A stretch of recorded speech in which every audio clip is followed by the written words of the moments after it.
नमस्कार दोस्तों, इस वीडियो में आपका स्वागत है। प्रश्नावली 9.1 का क्वेश्चन नंबर 2 को सॉल्व करेंगे। क्वेश्चन में है आंधी आने से एक पेड़ टूट जाता है, यानी कि हमने पहले मान लिया बी सी डैश एक पेड़ है जो कहाँ से टूट जाता है, ए पॉइंट से टूट जाता है। और ये टूटा हुआ भाग इसे ये टूटेगा इस तरह से यहाँ से, तो ये झुक के कहाँ आ जाएगा, जमीन पे आ जाएगा। यहाँ से ये सी डैश जो था, बी और सी डैश जो था हमारा पेड़ था, पेड़ ए से टूटा, ए पॉइंट पे टूट के कहाँ पे झुक के आ गया है, सी पॉइंट पे। और सी कहता है कि टूटा हुआ भाग इस तरह मुड़ जाता है कि पेड़ का शिखर जमीन को छूने लगता है, यानी कि ये जमीन है, जमीन को छूने लगा है। और इसके साथ 30 डिग्री का कोण बनाता है, यानी कि 30 डिग्री का ये कोण बनाता है। पेड़ की पाद बिंदु की दूरी जहां से पेड़ का शिखर जमीन को छूता है 8 मीटर है। यानी कि पेड़ का पाद बिंदु वह स्थान होता है जहां पेड़ का जो जड़ होता है उसी को बोलते हैं।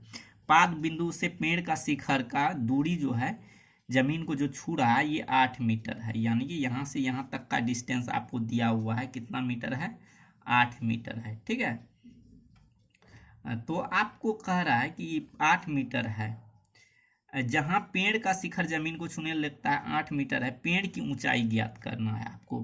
पेड़ क्या था हमारा, बी सी डैश था, तो यही तो टूट के यहाँ आया है। यानी कि आपको ए बी तो सबसे पहले निकालना पड़ेगा, उसके बाद ए सी निकालना पड़ेगा। ये जितना पार्ट था ना यही टूट के तो इधर आया है ना, तो इसी को जोड़ के यानी कि बी से सी डैश तक निकालना पड़ेगा। यहाँ से ये पहले निकालना पड़ेगा ए बी और ए सी, यही तो ये वाला पार्ट है ना। तो ए बी निकाल लेंगे और ए सी निकाल लेंगे और दोनों को प्लस कर देंगे तो हमारा सॉल्यूशन हो जाएगा।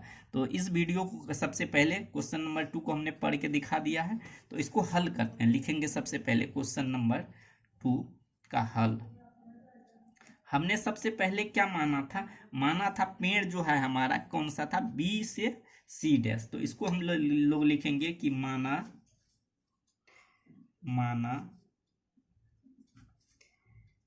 पेड़ की ऊंचाई जो है कितना है, बी से सी डैश है। यहां से बी से सी डैश है और पेड़ बिंदु ए से टूटकर जमीन को छूता है, टूटकर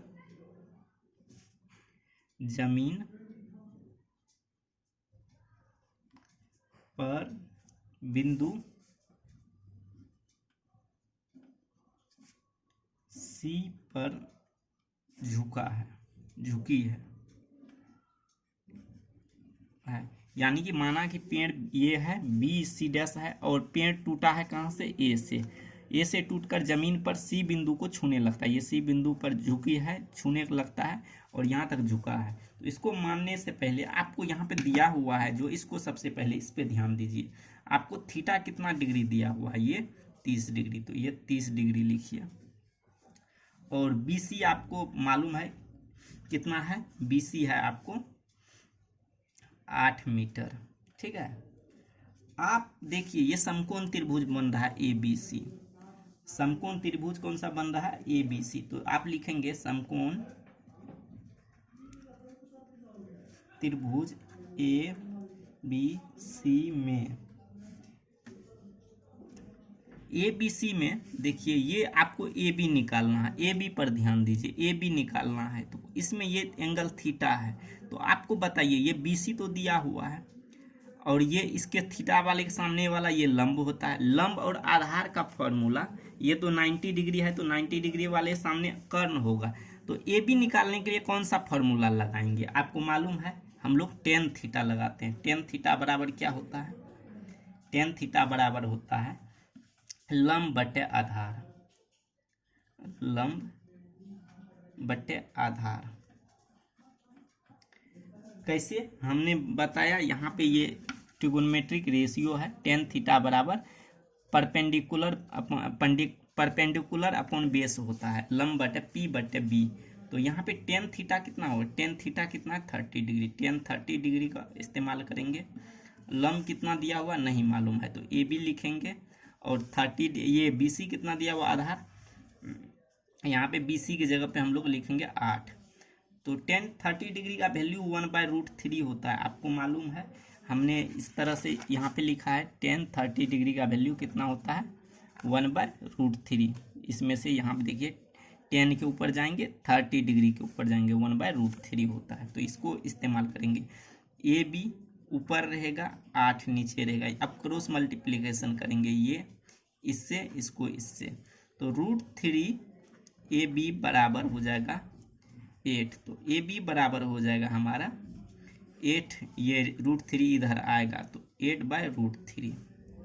ये तो हमारा AB निकल गया है एक चीज़। और दूसरा चीज़ आपको इसी प्रकार AC निकालना है। ये AC निकालना है। तो AC कैसे निकालिएगा आपको पता है। अब यहाँ पे AC निकालने के लिए कर्ण का इस्तेमाल करना पड़ेगा। कर्ण यानी कि हाइपोटेनुस अपॉन बेस, या इसमें किसी कोई फार्मूला लेंगे जिसमें कर्ण और इसका संबंध होता है, कर्ण और आधार का संबंध होता है। तो कर्ण और आधार का संबंध क्या किस में होता है, तो यहाँ से मैं अलग कर देता हूँ। तो यहाँ पे हल लिखता हूँ। तो आपको याद होगा AC के लिए AC कैसे निकालेंगे। यहाँ पे कौन सा फॉर्मूला लगाएंगे, cos 30 डिग्री। आपको मालूम है cos थीटा बराबर होता है, cos थीटा बराबर क्या होता है, यहाँ पे देखिए B/H होता है। B/H का इस्तेमाल करेंगे, B/H। तो cos 30 डिग्री के लिए B और H कितना, H नहीं मालूम है तो B बेस दिया हुआ है कितना 8, और H नहीं मालूम है तो H को ऐसे ही रखेंगे। सॉरी H क्या है हमारा, H है AC। AC निकालना है। cos 30 डिग्री का वैल्यू कितना होता है आपको मालूम है √3/2, और AC नहीं मालूम है तो AC निकालना। क्रॉस मल्टीप्लिकेशन कर दीजिए, ये हो जाएगा √3 AC और 8 दूना 16 हो जाएगा। AC बराबर हो जाएगा 16/√3। अब आपको मालूम है AC निकल गया है, ठीक है, AC निकल गया है। आपको पेड़ की ऊंचाई निकालना है। पेड़ की ऊंचाई बराबर क्या होगा, ऊंचाई क्या था आपका BC, AB ये है और ये टूटा हुआ भाग AC प्लस AC। तो AB क्या निकला है हमारा, यहाँ पे देखिए 8/√3, और AC क्या निकला है हमारा 16/√3। ठीक है, इन दोनों को जोड़िए तो LCM √3 हो जाएगा, 8 + 16 ये हो जाएगा 24/√3। ठीक है, ये आया आपका कितना 24/√3। अब आप जानते हैं परिमयकरण करेंगे, क्योंकि नीचे में रूट नहीं रहता, जो रूट को हटाना पड़ता है, तो हर का परिमयकरण करेंगे, √3 से ऊपर नीचे मल्टीप्लाई कर देंगे। तो ये हो जाएगा √3 गुना 3 हो जाएगा, √3 गुना √3 3 हो जाएगा 24√3। ठीक है, ये कट जाएगा, 8 दिया 24, 8 बना, तो आंसर आ जाएगा हमारा 8√3। पेड़ का ऊंचाई क्या हो गया 8√3 मीटर, क्योंकि मीटर में दिया हुआ है, तो पेड़ की ऊंचाई बराबर हमारा हो गया आंसर। इसलिए पेड़ की ऊंचाई क्या हो गया, ऊंचाई बराबर 8√3 मीटर। तो इस तरह से हम लोग क्वेश्चन नंबर 2 को करेंगे। क्वेश्चन नंबर 2 का सॉल्यूशन इस प्रकार है। आपको वीडियो कैसा लगा कमेंट करके जरूर बताइए। ठीक है, जब एग्जाम में प्रश्न आए तो इसी प्रकार करना है। हालांकि ये क्वेश्चंस बहुत बार एग्जाम्स में आता है, VVI क्वेश्चंस है। इस तरह से आप फार्मूला को लिख के याद कर लेंगे, और यहाँ इस प्रकार से हम क्वेश्चन नंबर 2 का सॉल्यूशन हमने करके दिखा दिया है। तो क्वेश्चन नंबर 2 का सॉल्यूशन आपको कैसा लगा कमेंट करके जरूर बताइए। Thank you for watching.